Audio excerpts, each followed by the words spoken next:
Hello everyone, this is संध्या। इस video में हम पढ़ने वाले हैं इकोनॉमिक्स का चैप्टर 1 विकास, जिसमें कि हमने पिछले क्लास में पढ़ा था सार्वजनिक सुविधाओं के बारे में। और आज हम इस क्लास में पढ़ेंगे वीएमआई के बारे में कि वीएमआई होता क्या है और इसका इसका इसको कैसे निकालते हैं और ये क्या होता है और एक इसके अंतर्गत कौन कौन के लोग, किस एज के लोग आते हैं। ठीक है, तो पहले हम जानेंगे कि वीएमआई को हिंदी में बोलते क्या है। वीएमआई को हम हिंदी में बोलते हैं शरीर, द्रव्यमान और सूचकांक। ठीक है, और इंग्लिश में इसे बोलते हैं बॉडी मास इंडेक्स, तो उसी को शॉर्ट में कर दिया गया है वीएमआई। अब हम जानेंगे कि वीएमआई होता क्या है। तो वीएमआई यह पता लगाने के लिए इस्तेमाल किया जाता है कि कोई व्यक्ति पोषित, अल्प पोषित या अधिक वजन वाला है या नहीं। ठीक है, कॉन्सेप्ट समझो कि वीएमआई उसे कहते हैं कि अगर कोई व्यक्ति है वो पोषित है कि नहीं, या फिर अल्प पोषित है या अधिक वजन वाला है। तो यही निकालने के लिए वीएमआई का प्रयोग किया जाता है, या इसे वीएमआई कहा जाता है। इसमें यही जाना जाता है कि व्यक्ति पोषित है या अल्प पोषित है या फिर अधिक वजन वाला है, क्या है वो। तो वीएमआई मतलब ये होता है। क्लियर हुआ। अब क्वेश्चन आया कि मान लीजिए ऐसे आता नहीं कि वीएमआई क्या होता है, तो उसमें हम यही लिखेंगे कि वीएमआई यह पता लगाने के लिए इस्तेमाल किया जाता है कि कोई व्यक्ति पोषित है या अल्प पोषित है या फिर अधिक वजन वाला है या नहीं है। ठीक है या नहीं, क्योंकि ये जानना बहुत ज़रूरी है ना कि हमारे देश में या हमारे राज्य में कि कितने लोग पोषित है, कितने लोग अल्प पोषित है, या कितने लोगों का वजन ज़्यादा है, ज़रूरत से ज़्यादा। ठीक है, अब जानेंगे कि वीएमआई कैसे निकालते हैं। तो वीएमआई निकालने के लिए किलो में व्यक्ति का वजन और मीटर वर्ग में ऊंचाई, मतलब व्यक्ति का वजन जो होता है वो हम किलो में निकालते हैं और जो उसका ऊंचाई होता है वो हम मीटर में निकालते हैं। किसी व्यक्ति का भार किलोग्राम में लीजिए, किसी व्यक्ति का भार किलोग्राम में लीजिए और लंबाई मीटर में लीजिए, और भार को लंबाई के वर्ग से भाग दीजिए। अब जो संख्या निकल के आएगा उसे हम वीएमआई कहते हैं। अगर उस संख्या में 18 से कम आए तो वो हो गया अल्प पोषित, 25 से अगर अधिक आए तो वो अधिक वजन वाला हो गया, और 18 और 25 के जो बीच में आता है वो पोषित कहलाता है। ठीक है, अब हम जानेंगे, बताएंगे, जैसे कि यहाँ पे मैंने बताया है कि और अभी बोलकर भी बताया कि वजन और ऊंचाई दोनों में से भाग देंगे। तो वजन को जो है वो कैलकुलेट कैसे करेंगे। वजन तो केजी में रहेगा और जो हाइट है उसको सेंटीमीटर से मीटर में कन्वर्ट कर देंगे और मीटर स्क्वायर हो जाएगा। तो वेट अगर 25 है और ऊंचाई मीटर स्क्वायर है तो 1/25 होगा तो निकलेगा 25। ठीक है, ये तो मैंने एक छोटा सा एग्जांपल देके ऐसे बता दिया कि कैसे निकाला जाता है, वो दिखा दिया मैंने।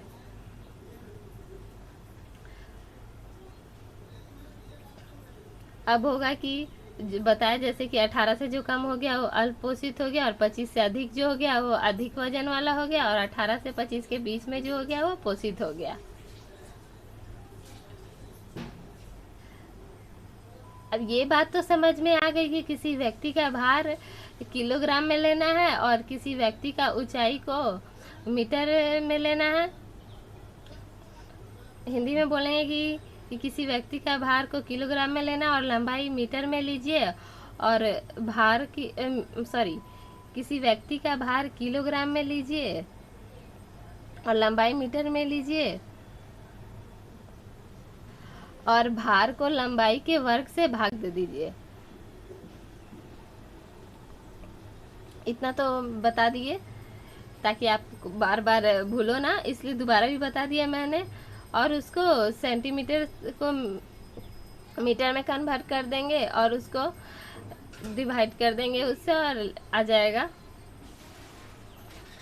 और आगे जानेंगे हम कि अब ये पता कैसे चलेगा, तो कि कैसे होगा, कैलकुलेट कैसे करेंगे हम ये बताएंगे। जैसे कि कोई स्केल होगा, स्केल मतलब वो स्केल नहीं जो हम लोग लिखने में या कॉपी में लाइन के लिए प्रयोग करते, नहीं। एक स्केल आता है पैरामीटर टाइप का, उससे हम एनालाइज किया जाता है, उससे निकाला जाता है देख कर कि उस स्केल से एक डाटा निकलता है कि किसका क्या वेट है और किसका क्या हाइट है। उसके बाद उसको उससे डिवाइड किया जाता है, भाग दिया जाता है। यहाँ तक क्लियर हुआ? कहने का मतलब ये है कि अब देखो कुछ तो ऐसा होना चाहिए ना स्केल, कुछ भी जिससे हम पता लगा सके कोई व्यक्ति का वजन कितना है या फिर ऊंचाई कितना है। उसको पहले हम देखेंगे, मापेंगे, उसके बाद ना उसको भाग देकर फिर निकालेंगे। इसलिए मैंने ये बात बताई। यहाँ जैसे बताया भी है कि एक स्केल होगा जिसे देखा जाएगा कि 18 से कम है या फिर 18 से ज़्यादा है या फिर 25 से ज़्यादा है, ठीक है। उसके बाद हम उसको कन्वर्ट करके निकालते हैं, उसको भाग देकर। मैंने आपको इतना बताया और आप अपने बुक में अच्छे से देखना कि आपके बुक में क्या डाटा दिया हुआ है, उसके हिसाब से आप निकालना। आपके बुक में जो डेटा दिया होगा आप उसके हिसाब से निकालना कि उसमें क्या वजन या क्या ऊंचाई दिया हुआ है, या फिर उसमें तालिका भी दिया होगा, एग्जाम्पल के द्वारा बताया भी गया होगा, उसको ठीक से देखना। ऐसे तो ये बस एक स्कूल में कराया गया एक्टिविटी के रूप में बुक में दिया हुआ है, फिर भी मैंने बता दिया। एक छोटा सा टॉपिक है, इससे बस 1 वर्ड क्वेश्चन आ सकता है कि वीएमआई होता क्या है, फिर इसे कैसे निकालते हैं, 1 वर्ड का क्वेश्चन आ सकता है बस। और ये एक और बात है जो इस वीएमआई के अंदर आता है कि जो बीएमआई होता है वो बढ़ते बच्चों का मूल्यांकन नहीं करता है। वीएमआई में बढ़ते बच्चों का मूल्यांकन नहीं होता। आप बोलोगे क्यों नहीं होता है? क्योंकि जो बच्चे बढ़ रहे हैं उनका एज भी मतलब हाइट भी बढ़ रहा है, वजन भी बढ़ेगा या घटेगा, उनका स्थायी नहीं रहेगा ना, क्योंकि अभी बढ़ने वाले बच्चे हैं। 18, 20, 25 साल जब तक भी वो बढ़ेंगे या उनका वेट बढ़ेगा, हाइट बढ़ेगा, घटेगा, इसलिए वैसे बच्चों का इसमें नहीं आता है। आपके स्कूल में बुक में दिया हुआ कि स्कूल में कराया गया एक एक्टिविटी है जो दूसरे लोगों पे करा के देखा गया है कि किसका क्या निकलता है। जैसे कि निर्माण कार्य करने वाले लोग को भी इसका ट्राई किया गया है, देखा गया है निकाल के। फिर से निर्माण कार्य में करने वाले मजदूरों का, फिर या घर में काम करने वाले लोगों का, नौकरों का, या फिर दफ्तर में काम करने वाले लोग हो या फिर व्यापारी हो, इन सब पे देखा गया है और ऐसे निकाला जाता है एक मूल्यांकन जो कि कैसे वीएमआई निकलता है। तो इस वीडियो में हमने ये जाना कि वीएमआई होता क्या है, इसका फुल फॉर्म क्या है, और फिर वीएमआई कैसे निकालते हैं और एक किन किन लोगों पे निकाला जाता है। और इतना आप याद रखो कि वीएमआई में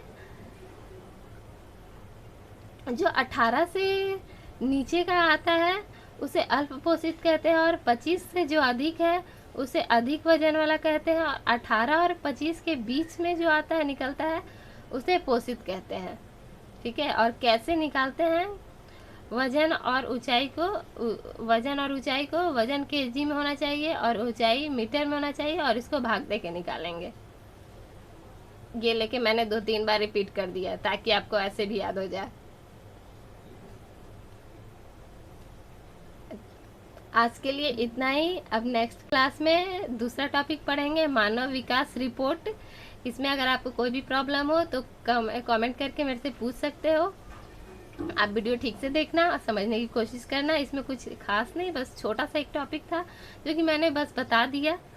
इसके आगे मैं बताऊंगी मानव विकास रिपोर्ट, उसके बारे में बताऊंगी। तो आज का टॉपिक यहीं तक। Thank you.